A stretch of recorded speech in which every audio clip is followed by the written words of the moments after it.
Think for yourself. Question authority.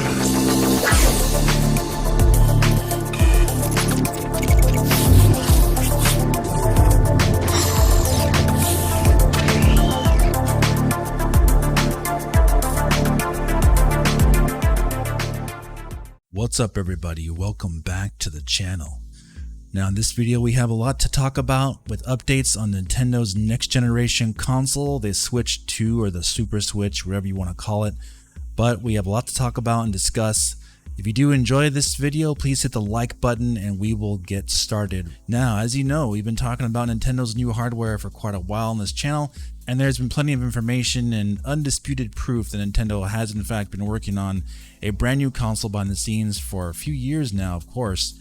And words directly coming from Furukawa, president of Nintendo, confirming it as well, and the outright denial of talking about new hardware coming from Nintendo by Furukawa recently in their investors meeting further has fueled the fire behind this next generation Switch coming very soon. Not to mention that time itself sides with the fact that Nintendo normally does release a new next generation console right around the 5 to 6 year lifespan of their systems throughout their own history. So we're going to talk about some very key updates about Nvidia and Samsung. And I'm very curious to see what you guys think about this in the comment section. Feel free to talk about it there.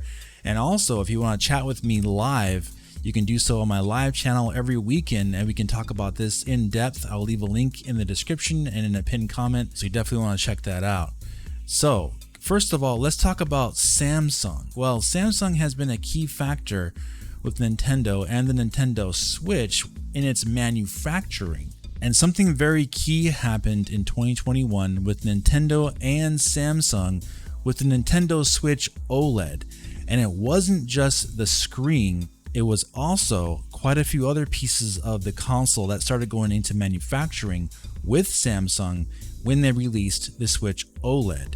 If you go to iFixit.com, you can take a look at their teardown of the Switch OLED in detail, and quite a few things have changed with the inner workings of the Nintendo Switch OLED versus the original Nintendo Switch. If you look at that page, not only is Samsung being used for the OLED panel for the Switch OLED, but also Nintendo changed to using Samsung for their NAND flash memory of the console, which is an extremely vital piece of the Switch. And they also changed to use Samsung for their S2DO SO4 power management chip, which will work with the OLED display. And it is notable that they still use LPDDR4 for the Nintendo Switch OLED, and it was also brought out on this channel, I believe back in 2019, when Nintendo released the Switch Lite and the Switch Revision, that Nintendo is still in fact using LPDDR4 back then, despite what some other channels and sites were claiming that they switched to LPDDR4X. That was not true. What happened was actually they moved to using Micron instead of Samsung, because Samsung, it was found out, stopped producing basically the LPDDR4 chips at a rate that was needed for Nintendo to produce. So they did move on to Micron. Samsung has moved on to LPDDR5 and LPDDR5X, which is a much faster and less power hungry variant being used in their new Samsung Galaxy phones and their tablets. So keeping with the same memory structure for the Nintendo Switch OLED to match the original Nintendo Switch, Nintendo had to change to Micron instead of Samsung. So what does this have to do with Nintendo's next generation Switch coming in the not too distant future, perhaps very soon? Samsung has been going through a little bit of a difficult time with their manufacturing of their nanometer process. Back in early 2022, it was reported they were facing some controversy in their own 4 nanometer chips that they were producing, yielding very poor results that failed to meet their quality testing standards, thus setting them back in that process for 4 nanometers. And since that time, Samsung has been trying to save face. They announced back in June or so the 3 nanometer process and basically skipping the 4 nanometer at that point, basically putting that to rest. And just a few days ago, on July 25th, 2022, Samsung began to manufacture the chips that they announced that they were in production back in June, like we talked about, for the 3 nanometer gate all-around GAA process. And this appears to be something they're very proud of. Now, GAA is different from the FinFET design, which has been a standard for many years now, but according to Samsung, the 3nm GAA chips will use 45% less power consumption, 23% faster, and they'll be 16% smaller compared to a similar 5nm FinFET chip. And this will be the first generation that they're using this GAA process. And no current partners have been announced yet to be producing with this chip with it. This first shipment is reportedly being used for cryptocurrency mining. However, Samsung is going to want to sign on, perhaps they already have signed on, with multiple different partners to produce chips for devices that will use this 3nm process. It is reported also TSMC will start using this 3nm chips as well in late 2022. However, Samsung is already there using this 3nm process. So getting on with Nintendo.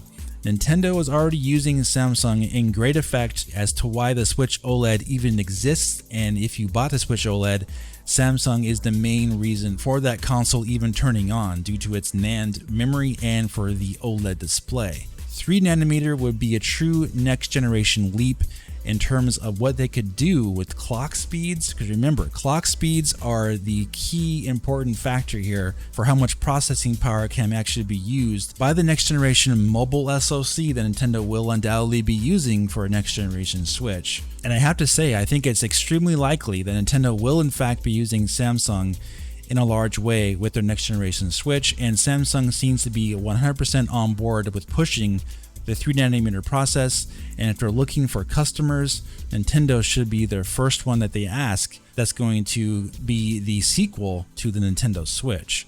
Keeping in mind as well, Steam Deck has already been on the market for quite a few months now, and that console is $399 and it only uses a 7nm process, and the RDNA 2 technology that Steam Deck is using is already 2 years old at this point. And to go along with that, the Steam Deck, even when it docks to a TV, does not actually change its clock speeds. It has one set clock speed and that's it. The advantage a next generation Nintendo Switch could theoretically have with a 3nm chip with a similar output as far as processing is concerned, and we'll get to that in a moment, what the specs could actually end up being with a next generation Switch, which we haven't talked about in a while, but I think we're getting to the point where we should be talking about it. But the Steam Deck is not programmed to increase clock speeds by doubled when it's docked like the Nintendo Switch is. The Nintendo Switch doubles its clock speeds to have a higher resolution display being output when you're playing on your TV, and of course it downclocks when it's in portable mode to save battery, thus also decreasing the details and resolution on the portable screen. So the possibilities for a next generation Nintendo Switch are really amazing when you think about it, especially if they're using something like a 3nm process with a good deal from Samsung. And when you buy these chips in bulk, that lowers the price of what Nintendo will pay per chip made by Samsung. Theoretically, Nintendo could have a new next generation Nintendo Switch in portable mode, which would be actually less powerful than a Steam Deck. However, when you dock the console to your TV, it doubles the clock speeds, henceforth doubling the performance, which could equal to be about 3 teraflops while docked. So when you're thinking about specs, those could be the low end as far as what Nintendo could actually be targeting for a next generation Switch. We're not even talking about a Switch Pro. Switch Pro is done, that's not happening. We're talking about next generation Switch, so that means everything's on the table here, guys. So you can be considering things that are more powerful than just a small bump. That's not a next generation Switch. Just being a Switch Pro with, getting a little bit better fidelity on the screen, that would be a Switch Pro. But a full next generation upgrade would be something brand new and substantially more powerful. And I do think a 1.5 teraflop Switch would be the absolute lowest that they would go in portable mode for that console, which would be just slightly less powerful than a Steam Deck. And I think the highest they would go would be a 2 teraflops in handheld mode, and 4 to 4.5 to even maybe 4.9 to 5 teraflops max while docked. Now, the reason why I say 4.5 to 5 teraflops while docked is due to that possibility of them having a 3nm process, which would allow them to overclock or upclock that SoC while docked, while keeping the power levels low enough and the heat low enough, because that's the benefits of using this 3nm process. If they do go that route, they could theoretically increase clock speeds to the point where you would be getting enough horsepower while docked that you would be seeing that substantial leap from portable mode, while portable mode will be possibly be targeting 720p image resolution yet again. However, with an OLED display and possibly using FSR 2.0 or whatever upscaling technology Nintendo uses. I only mention FSR because Nintendo is already using FSR on the current Nintendo Switch. If they do use something like that, especially 2.0 on a 720p screen, say they're rendering 540p yet again, if they need to, you're not going to notice it on the portable screen. It's still going to look crisp and clean even at that low resolution. However, when you want to play at 4K output on your TV, it's going to need to bump up its clock speeds quite a bit. And that's where this comes into play, where it will strictly increase the resolution to the point where you could be looking at 1080p, 1440p image resolution quality on your 4K television while docked, due to this next generation Switch being able to upclock itself to the point where it would be able to produce image resolution similar to an Xbox Series S, for example, or maybe even better, especially if they're going to be using LPDDR5 or LPDDR5X with this next generation Switch, of course, also produced by Samsung. But either way, you're looking at a baseline cost for this next generation Switch to the consumer, in my opinion, to be at least $400, perhaps even $499 like a PlayStation 5. But the key aspect about this next generation Switch would be the expectation that if you're going to be paying something like $499 or $399, that you're going to be getting a full next generation Switch. Like, it's not going to be a Switch Pro, there's not going to be any excuses there, it's not going to be anything like that. It's going to be a full next generation upgrade where you will be playing all the new games at lower settings and lower resolution, with perhaps upscaling technology being used. As we can see, that is all the rage these days with FSR 2.0, DLSS 2.0. All these things are being used to enhance image quality with low resolution, are being used to great effect with the current generation of consoles, and even the Nintendo Switch right now as it stands is using FSR already, like we said. If you've seen the Steam Deck can run pretty much any game out there at lower resolution and lower frame rates. And on top of that, it can run pretty much any Nintendo Switch game as well in emulation. And this is an AMD GPU console with x86 architecture, whereas the Switch is ARM based and it's an old Tegra X1 processor.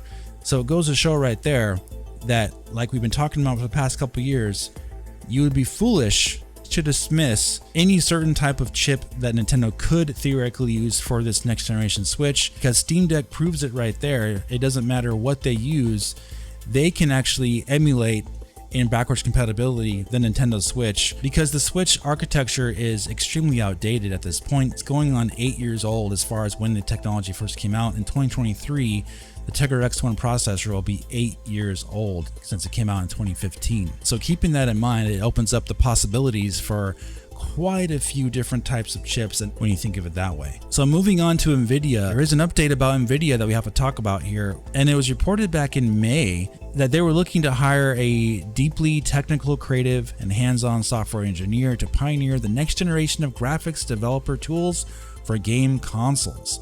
Then it talked about how they would work with the Nvidia graphics tools team to build tools that enable developers worldwide to harness the full power of Nvidia GPUs. And this job posting made the rounds with all the YouTubers, of course, out there talking about, well, this can only mean that they're developing for next generation Nintendo Switch. That's what it has to mean. However, there's an update about this that I'm going to share with you guys that I think you'll find very interesting. It talked about some other things as well. It said experience developing drivers for GPUs, experience with GPU low-level performance tuning and optimization, including profiling and debugging, create graphics profile features for NVIDIA GPUs, enabling developers to achieve higher and more consistent frame rates, implement graphics debugging features by reading, writing GPU registers and memory, and by processing and manipulating GPU commands at the driver level. Now, of course, like we said, people assume this could only mean a next generation Nintendo Switch. That's what they're hiring for, because they said next generation of graphics developer tools for game consoles, meaning multiple consoles, right? So the interesting update about this that I want to bring out, and it's something, of course, that people who covered this information that first came out obviously didn't do the research on, because nobody talked about this. However, this job posting seems to be more about Nvidia hiring people to work on the PC side of things for ports from next generation consoles like the PlayStation 5 and Xbox Series X. Because as you've no doubt noticed, Sony and the PlayStation 5, they are porting a lot of their games now to the PC, which includes already the Uncharted collection, Days Gone, Horizon Zero Dawn, God of War, and the upcoming, just recently announced The Last of Us Part 1 remake that will also be coming to the PC.